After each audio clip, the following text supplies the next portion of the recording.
صاحب ایک بات یہ کہ سیاستدان معافی مانگتے رہے ہر چیز پر، 3 مارشل لا لگے، ملک الگ ہو گیا، جو کردار تھے انہوں نے کبھی معافی نہیں مانگی، اصل کرداروں پہ تو سوال اٹھنا چاہیے۔ وہ جو میں نے تقریریں کی تھی، دیکھو اس نے امبیرسمنٹ ہے آپ لوگوں کے لیے؟ نہیں، دیکھو اس کی بیان پہ معافی کی ضرورت نہیں ہے، اس نے ہمیں گورنر راج لگنے والا ہے۔ دیکھو گورنر راج کا سوچو بھی نہیں، یہ پاسبل ہی نہیں ہے۔ عوام ہمارا جو ایم این اے فیصل آباد انہیں 97 سے سعد اللہ بلوچ، اس کو اٹھایا گیا ہے، وہ کل سے غائب ہے۔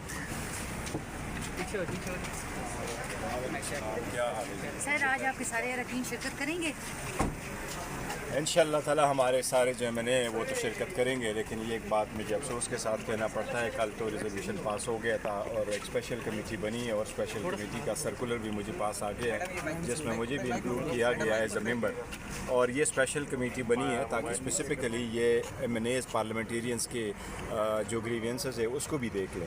میں آج یہی بات اسپیکر صاحب کے سامنے بھی اٹھاؤں گا، اور میرا خیال ہے سب سے پہلے یہ ایک اس اسپیشل کمیٹی کے پاس ہم دیں گے، کیونکہ ہمارا جو ایم این اے فیصل آباد انہیں 97 سے سعد اللہ بلوچ، اس کو اٹھایا گیا ہے، وہ کل سے غائب ہے، اس کی وائف، اس کی بیوی اور اس کی خالہ کو بھی گھر سے اٹھایا گیا ہے۔ اس پہ بہت افسوس ہے، جب ہم کوشش کر رہے ہیں کہ حالات بہتری کی طرف جائے، تناؤ کم ہو، تو یہ سختیاں کم ہوں، تو ایسے بیچ میں سے چیزیں آ جاتی ہے، تو یہ تو سر خیبر نامناسب ہے۔ پختونخوا میں گورنر راج لگنے والا ہے۔ دیکھو گورنر راج کا سوچو بھی نہیں، یہ پاسبل ہی نہیں ہے۔ عوام کے خلاف اب نہیں جا سکتے، جو عوام کی آواز کے خلاف اٹھے گا، آپ نے پہلے دیکھی گی کہ اس سے حالات خراب ہو جاتے ہیں۔ اگر آپ نے بہتری کی طرف آنا ہے، آپ نے لوگوں کی آواز کو سننا ہے، یہ جو ہے نا، یہ ٹینشن کم کرنا ہوگا۔ پارلیمنٹ کے ایک مشترکہ جو اجلاس ہوا تھا، اس میں سب نے پارلیمنٹ کی توقیر پہ بات کی اور ایک ساتھ بات کی، کیا کہیں گے اس میں؟ یہ دیکھو اچھی بات ہے، پارلیمان کی توقیر ہو جاتی ہے تو اس میں ہم میں سے کسی ایک کی بھی عزت نہیں ہوگی۔ جب عزت کسی کی نہیں ہوگی، یہی میں نے کل کہا تھا کہ 2 میں سے 1 مائنس کرو تو 1 بھی نہیں بچے گا۔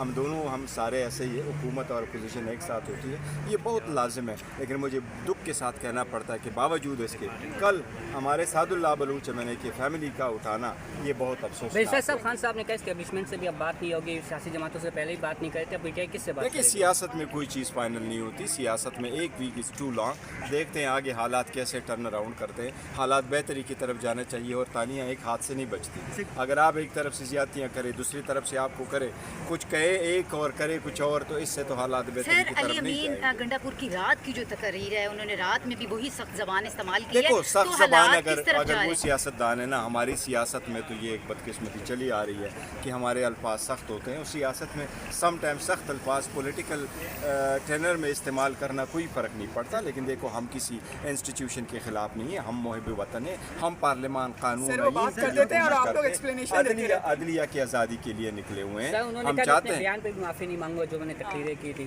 دیکھو اس نے سر امبیرسمنٹ ہے آپ لوگوں کے لیے؟ نہیں، دیکھو اس کی بیان پہ معافی کی ضرورت نہیں ہے، اس نے جو کہا ہے وہ اس نے اپنی اسٹیٹمنٹ دی ہے۔ سیاست میں ایسے ہوتے، میں ہمیشہ کہتا ہوں یہ قدانے نہ رکھو کہ آپ معافی مانگو میں مانگوں، یہ ہماری یہ جو کلچر ہے اس میں سب چیزیں آگے ہوتی، جو سبسٹینشیل جو کام ہے اس کی طرف سر اسلام آباد کے بلدیاتی انتخابات جو ہیں وہ ہوتے بلدیاتی دیکھ رہے ہیں آپ؟ انتخابات کو میں سینٹ تو آج الیکشن کمیشن نے بلدیاتی انتخابات کو مؤخر کیا، یہ اچھی بات نہیں ہے، یہ ہونا چاہیے۔ اسلام آباد بھی انٹائٹل ہے کہ اس کی بھی election who.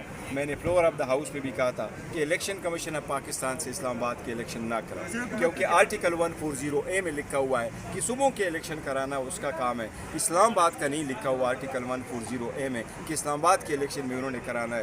Floor of the house پہ جب چینجز ہو رہی تھی، میں نے یہ اٹھ کے پوائنٹ اٹھایا تھا کہ اگر یہ قانون آپ پاس کر رہے ہیں تو اس کا مطلب یہ تو نہیں کہ آپ سیٹیں بڑھا رہے ہیں، آپ نئی حد بندیاں کرائیں گے تو اس سے آپ ڈیلے کریں گے، اور یہ کمٹمنٹ آپ کے سامنے فلور آف دا ہاؤس پہ آیا تھا کہ اس سے الیکشن ڈیلے نہیں ہو۔ سر اسلام آباد میں کرائم ریٹ بہت زیادہ بڑھ گئے ہیں، کیا لگتا ہے اسلام آباد کی پولیس جو ہے وہ دوسرا کام کر رہی ہے اور اپنے جو ان کا کام ہے اصل وہ نہیں کر رہی؟ دیکھو وہ بھی کام ہے، لیکن جو سختیاں ہیں یہ بھی تو کرائمز ہی ہے، کوشش کرنی چاہیے۔ دیکھو اگر ہم نے ملک کو آگے لے کے جانا ہے اور اس کو رمینڈا نہیں بنانا اور اس کو بنگلہ دیش کی صورتحال کی طرف نہیں لے کے جانا، اور جو باقی ممالک خراب ہوئے ہیں جو آپ ریکور نہیں کریں گے، تو اپنے ذاتی اختلافات جو ہے نا وہ نفرتوں میں ہم اب مزید نہ بدلیں۔ اچھا سر، کیا اسٹیپس لینے چاہیے کہ 9 ستمبر جیسے واقعہ دوبارہ نہ ہو اور پارلیمنٹ کی حفاظت کے لیے کیا اقدامات؟ یہ تو پارلیمنٹ کو خود کرنا پڑے گا، ایوان میں مل بیٹھ کے کریں گے۔ اب جو اسپیشل کمیٹی بنی ہے انشاءاللہ تعالیٰ اس میں ہم یہ اٹھائیں گے۔ کہتے ہیں جب کوئی معاملہ ڈیلے کرنا ہو تو کمیٹیاں بنا دیتی ہیں، نہیں، یہ اسپیشل کمیٹی انشاءاللہ تعالیٰ یہ جلدی کرے گی۔ اچھا بیرسٹر صاحب ایک بات یہ کہ سیاستدان معافی مانگتے رہے ہر